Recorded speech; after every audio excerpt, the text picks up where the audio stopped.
ধারাবাহিকের শুরুতে দেখা যায় অনিরুদ্ধ তো অনেক করে পুলিশ কনস্টেবলকে বলছে যে বাণীকে গিয়ে একবার দেখুন না বাণী কেমন আছে। অনিরুদ্ধ অনেক করে জোর জবরদস্তি করায় পুলিশ কনস্টেবলটা এরপর রাজি হয়। এরপর অনিরুদ্ধ ফোন রাখতেই কনস্টেবলটা বাণীকে গিয়ে তো অনেক করে ডাকছে, দেখতে পাচ্ছে বাণী কোনো সাড়াই দিচ্ছে না। এবার তো পুলিশ কনস্টেবলটার খুব ভয় হচ্ছে, বলছে মনে মনে যে হঠাৎ করে মেয়েটার কি হলো, কেন সাড়া দিচ্ছে না কেন। পর কনস্টেবলটা ভয় পেয়ে গিয়ে বাণীর লকআপের ভেতরে ঢুকেই বাণীকে ডাকতেই দেখতে পাচ্ছে যে বাণী এমনিই অটোমেটিক শুয়ে পড়েছে। উনি পুলিশ কনস্টেবলটা বুঝতে পেরেছে যে বাণীর বড় কিছু একটা হয়ে গেছে। কনস্টেবলটা তো এবার ও স্যারদের ডাকছে, বলছে স্যার এদিকে আসুন, এই মেয়েটার কি হয়ে গেছে দেখুন। অপরদিকে দেখা যায় মৌলি ঘরে মনে মনে ভাবছে আর চিন্তা করছে যে কাজটা যদি হয়ে যায় তাহলে তো ব্যাপারটা কোর্ট অবধি যাওয়ার প্রয়োজনই পড়বে না। এরপর মৌলির ফোনে কেউ যেন একটা ফোন করে আর অপর দিক থেকে বলে যে বাণী চ্যাটার্জি ফিনিশ। মৌলিতেও কথাটা শুনেই খুব খুশি হয়।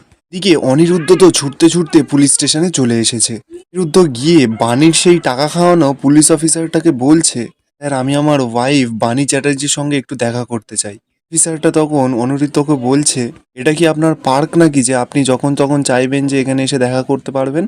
অনিরুদ্ধ তখন বলছে যে স্যার বিশ্বাস করুন আমি ওর সঙ্গে কোনো কথাই বলবো না, শুধু দূর থেকে একবার দেখবো তারপরে চলে যাব, আমার না একটু চিন্তা হচ্ছে আমার ওয়াইফকে নিয়ে। অফিসার তো কিছুতেই অনিরুদ্ধকে বাণীর সঙ্গে দেখা করতে দিচ্ছেই না। তখনই দেখা যায় সেখানে ভালো সৎ অফিসারটা চলে আসে। এই অসৎ অফিসারটাকে বলছে যে আপনি কি ভুলে গেছেন সমস্ত নিয়ম কানুন। তখনই অসৎ অফিসারটা তো ভয় পেয়ে যায়। এদিকে সেই ভালো অফিসারটা অনিরুদ্ধকে বলছে, আপনার জন্য না একটা খারাপ খবর আছে। এদিকে দেখা যায় পুলিশ অফিসাররা তো বাণীকে হসপিটালে ভর্তি করিয়েছে। ডাক্তার নার্সকে বলছে পেশেন্টের কন্ডিশন খুব একটা ভালো নয়। এদিকে দেখা যাচ্ছে অনিরুদ্ধ তো ছুটতে ছুটতে হসপিটালের ভেতরে চলে এসেছে। নার্স তো অনিরুদ্ধদের কিছুতেই ভেতরে যেতে দেবে না। অনিরুদ্ধ কিছুতেই শুনছে না, বারবার করে নার্সকে বলছে প্লিজ একবার আমাকে যেতে দিন, আমি শুধু একবার দেখেই চলে আসবো। নার্সরা তো অনিরুদ্ধর কোনো কথাই শুনছে না। ঠিক তখনই সেই সৎ পুলিশ অফিসারটা এসে নার্সকে বলছে ওনাকে যেতে দিন, আর যদি কিছু হয় তার জন্য রেসপন্সিবল আমি। পর অনিরুদ্ধ তো ছুটে ভেতরে চলে যায় বাণীর কাছে।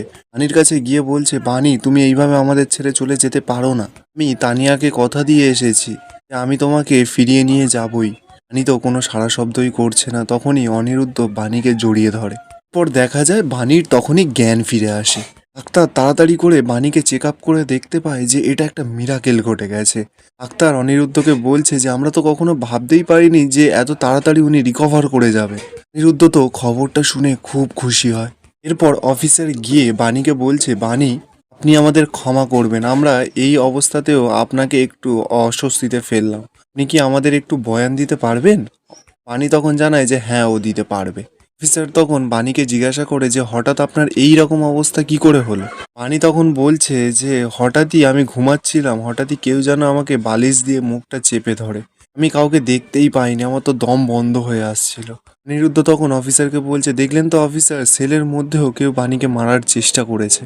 অফিসার তখন অনিরুদ্ধকে বলে যে আমি এবার নিজেই কেসটা দেখবো আর আপনার স্ত্রীর নিরাপত্তার দায়িত্ব আমার। পর অনিরুদ্ধ পুলিশ অফিসারের পারমিশন নিয়ে তানিয়ার সঙ্গে বাণীর কথা বলিয়ে দেয়। ওরদিকে দেখা যায় পিনাকি তো পুরোপুরি সুস্থ হয়ে বাড়িতে চলে এসেছে। বাড়ির সকলে তো পিনাকির বেশ যত্ন করছে, মৌলি তো নাটক করতে করতে আরো বেশি করে যত্ন করছে। ঠিক তখনই দেখা যায় মৌলির ফোনে কেউ যেন একটা ফোন করে আর বলে যে বাণী মরেনি। মৌলির তো শুনেই মাথায় বাজ পড়ে। পর ময়ূরা কি মৌলিকে তো লক্ষ্য করে, মৌলির কাছে গিয়ে বলছে ও দিদি ভাই তুমি কার সঙ্গে কথা বলছো গো।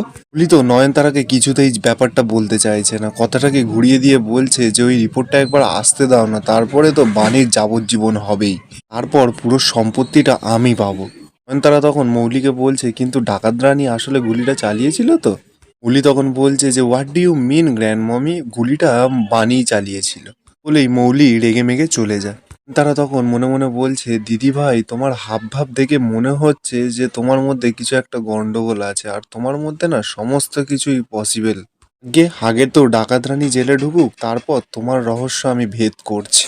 এখানেই আজকের এপিসোডটা শেষ হচ্ছে, দেখা হবে নতুন কোনো এপিসোডের সঙ্গে।